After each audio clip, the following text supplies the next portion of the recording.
আমি আবার ফিরে এসেছি একটা রান্না নিয়ে। আজকে বানাচ্ছি ফুলকপি আলুর নিরামিষ তরকারি।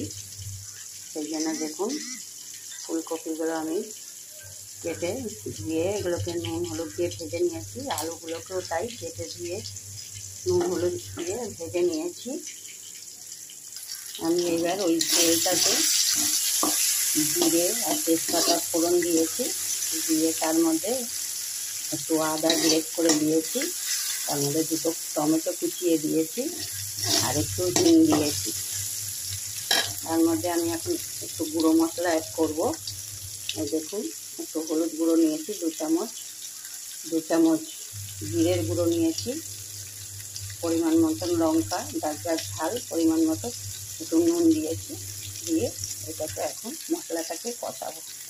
একটু জল দেব, জল দিয়ে তারপর মশলাটা কষাবো। মশলাটা আমার কষানো হয়ে গেছে। এর মধ্যে এখন আমি ফুলকপিটা আর আলুটা দিয়ে দেবো,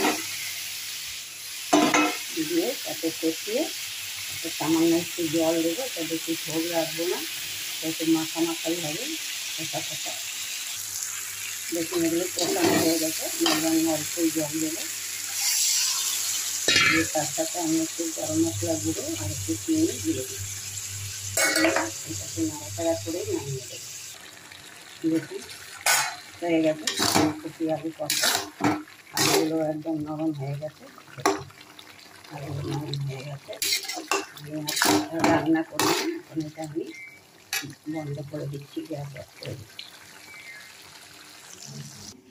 দেখুন কমপ্লিট ফুলকপি আর আলুর রসা, ফুলকপি আলু কষা, ফুলকপি আলুর তরকারি।